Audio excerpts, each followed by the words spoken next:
on the News Channel 5 network. This is OpenLine.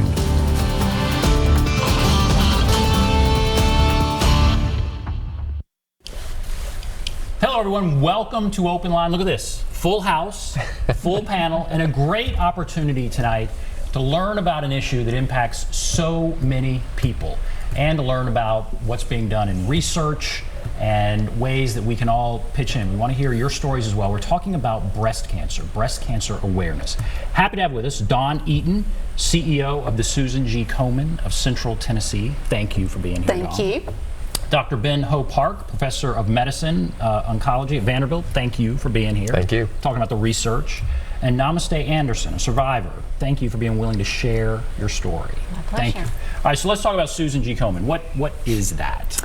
Susan G. Komen was actually formed in 1982. It's a breast cancer foundation, and it was formed when a woman by the name of Susan Komen died, and her sister, Nancy Brinker, made a promise to her that she would do everything she could to find a cure for breast cancer.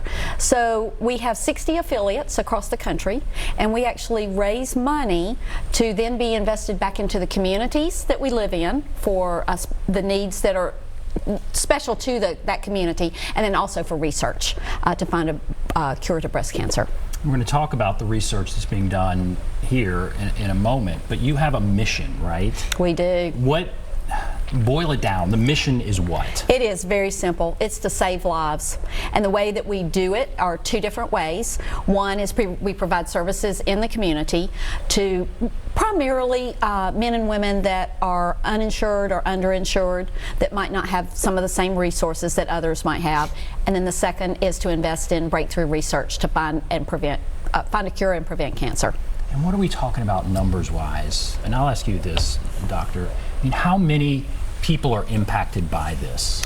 Well, so breast cancer, many people aren't aware of this, but in this country alone, 1 in 8 women, that's average risk. And so about 250,000 plus cases every year in this country alone, there are new diagnoses of breast cancer. The good news is the majority of patients in this country are going to get it caught early and it'll be cured. Many will have to go through things like surgery, chemotherapy, etc., but there's still 40,000 plus patients who die from breast cancer every year. So that's higher than the incidence of some other cancers itself. So this is a huge problem still, and this is something that we can't become complacent about and rest on our laurels. We've made a lot of progress, but we've got a lot more work to do. 1 out of every 8 women will get breast cancer. Correct. So if you're diagnosed with breast cancer, what is the prognosis? Well, so that's a tough question to answer nowadays, because before we used to naively just think every breast cancer was the same. What we've now come to realize, in fact, that there are different types of breast cancer, and we categorize them in broader strokes based upon what receptors the breast cancer cells themselves express. And so we call it estrogen receptor, progesterone receptor, and HER2. So those are the 3 kind of big buckets that we put them on, whether they're positive or negative. But even that has changed. We now know within those subgroups there are even more refined subgroups or granular subgroups, and we're just starting to exploit that information for real therapy for patients. How optimistic are you about finding a cure? Well, it's funny because I had my colleagues here on a tour of the lab today, and I'm incredibly optimistic. I think as a cancer doctor, one has to be. I was making the joke that if you're an oncologist, you have to look at the glass 5% full, not 95% empty. It's a tough business, but at the same time, we've seen real progress, and we've seen some amazing stories. Patients who should not be here today, and yet they are because of better medicines and better understanding through research. And that has really led to, I think, myself and many others really seeing the light at the end of the tunnel. And Namaste, thank you again for sharing your story. When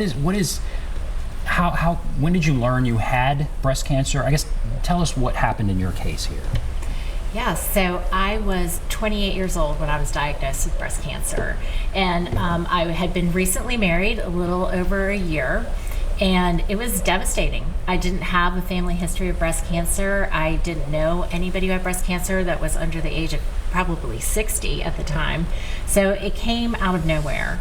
And I had a mastectomy with a reconstruction and then chemo and radiation, and I was a few weeks out of away from my 29th birthday when I was diagnosed, and it took the full year. I had to not work. There was a lot of things I had to do, and I say it was God's way of making me happy to turn 30.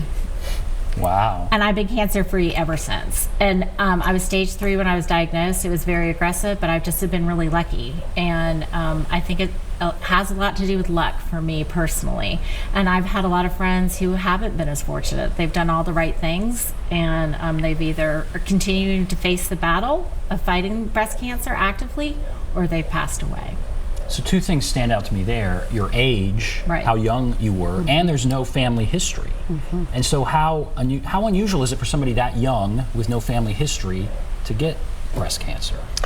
You're asking me, I'm assuming. I think I don't know the answer. It's not that common, fortunately. Young women's breast cancer, and it depends on who you ask how you define that. Some say less than 40, some say less than 45, but I think the kind of end result answer is that the majority of those patients still don't have an identifiable underlying genetic cause. Now, we do know that there's a higher likelihood of young women who get breast cancer to have these heritable forms, that the so-called BRCA1 and BRCA2 genes that Angela Jolie kind of put on the map when she came out and said that she actually had one of those genes that was mutated. But those are still the exception to the rule. Most of the times breast cancer, even in younger patients, men who can get breast cancer, we look for those genes and mutations in the genes, the heritable forms, and we don't find them. Again, there's an enrichment, and so being a woman younger than 45 or a man with breast cancer, we test those patients automatically, but we still don't know a lot of the causes, and it's an interplay between our own genes and genetics and environmental factors. So being that it's so complex, I'm not sure we can, for every single patient, nail it down to what is the exact cause of why you got a breast cancer. And how has it changed your life? What has happened since? I often say it just ended up being a gift. It's not something I would ever wish on anybody else, but it gave me a perspective. And it actually has allowed me to take risks in my life that I probably wouldn't have taken, because I just have a different way of valuing things. Because you felt that you realized you may not survive. There's a moment where you worry that you may not survive. Absolutely. I think you have to face your own mortality. I mean, you just realize you're not in control. Not that I ever was, but I got a glimpse of that at a very young age. That at 28, it was, I don't know what tomorrow is going to look like, so I really need to enjoy today. And that has been a great lens through which to make decisions for my life. It's really enabled me to pick the joy. And do you, what is it you're doing now? Aren't you doing a survivor's, what is it you're doing now at the Y? So the YMCA's here in Middle Tennessee have a program called After Breast Cancer. We call it the ABC program affectionately. It is a free 16-week program open to any breast cancer survivors. You don't have to be a member of the Y to do it. It's funded by grants, like Komen gives us money. We also do it from donations and other sources. Any woman who's had breast cancer, or a man, we don't see them as often, but they're welcome. There's 4 parts to it. They work out with an exercise specialist who's pink ribbon certified. They work with a registered dietitian in small group nutrition classes. We do lymphedema screening and education. And then there's a small group component, where we kind of work through the emotional aspects of breast cancer. And we'll take anybody as long as they can get a medical waiver saying that they're able to do the physical part of the program. But I always say there's a sweet spot, which is when you get diagnosed, when I got diagnosed with breast cancer, it comes at you fast and furious. It kind of, a lot of times for women, it's completely unexpected. And then people think breast cancer is one thing, but it's not. It's many things. It comes in many different forms. It comes in different degrees. You have all these different options on what type of treatment you want to have, what kind of surgery you want to have. So you really just get thrown into the deep end really quickly. It's very overwhelming. And then they kind of get in the action mode. Now you've made the decisions. Now you're going to do the chemo. You're doing all this stuff. And people will come in and help you and, allow you to process that. But you're active, you're doing something. So when you get to the end of that line, you ring the bell, you do your last chemo, you have a big party, everybody says, oh, you're done. It's over, it's in the past. For a lot of women, that's the exact moment when it hits them, like, now what? What do I do now? And they begin to realize, like, I'm not who I was before. I have these questions. I don't know how to do this. I want to do this. And so that's the moment that ABC is really amazing. It's a program designed by survivors for survivors. Next year, we'll celebrate our 20th anniversary. Wow. Yeah. After breast cancer. After ABC. breast cancer, ABC. That's great. And we're going to talk about, there's a major fundraiser that's coming up, right? Right. It's this Saturday. And so tell us about that. And then, of course, I want to encourage people to call in with their thoughts, their stories, or their questions, whatever that might be. But tell us about the fundraiser that's coming up.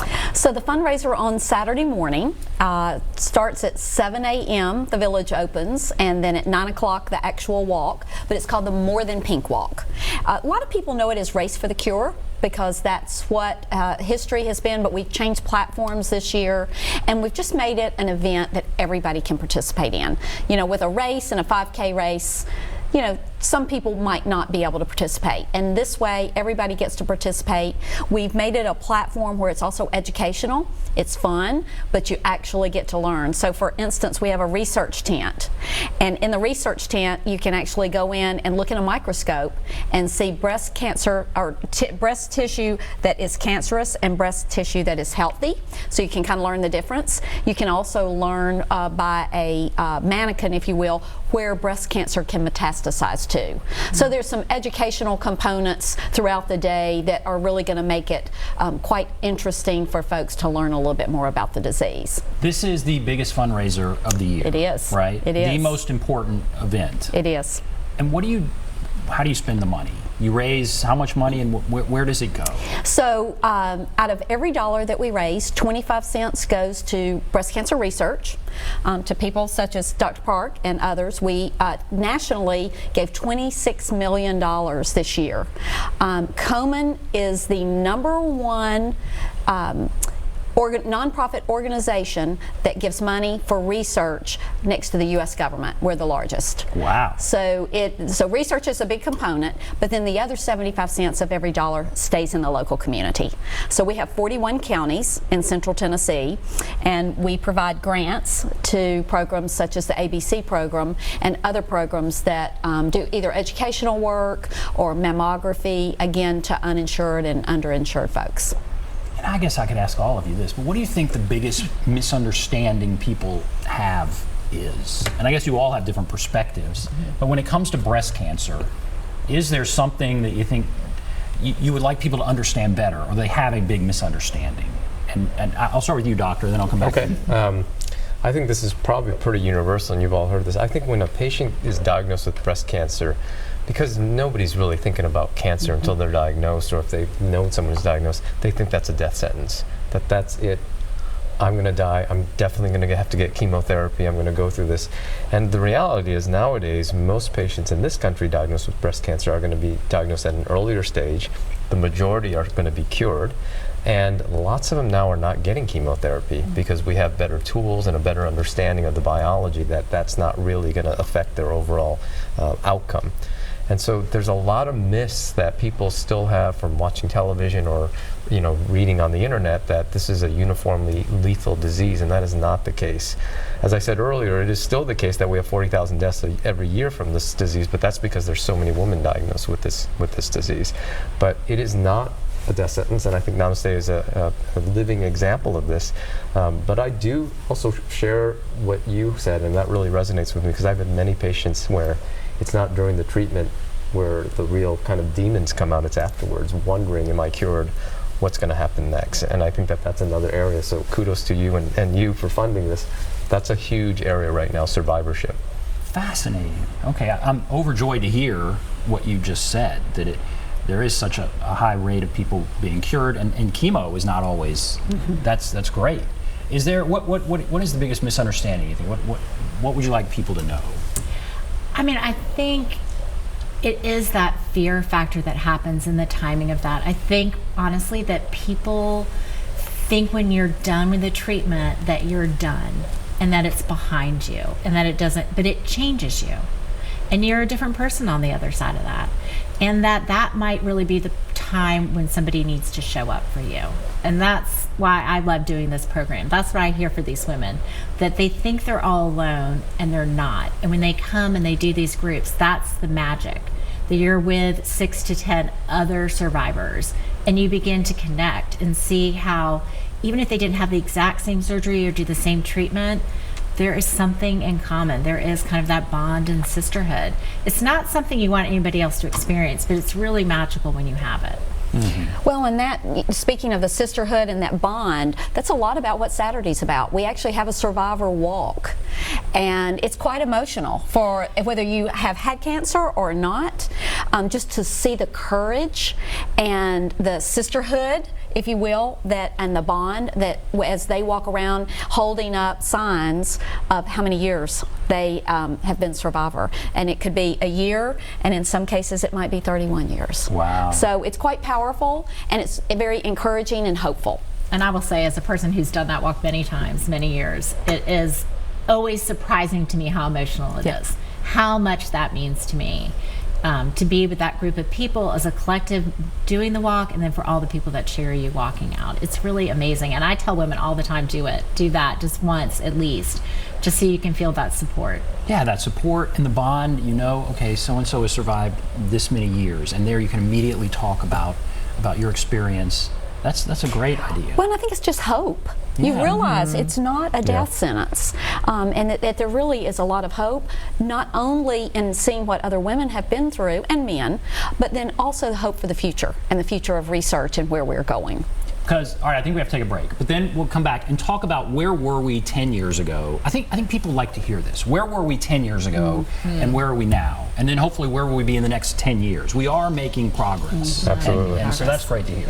If you want to call in, there's the number 615-737-PLUS, 615-737-7587. Take a break. Be back right after this.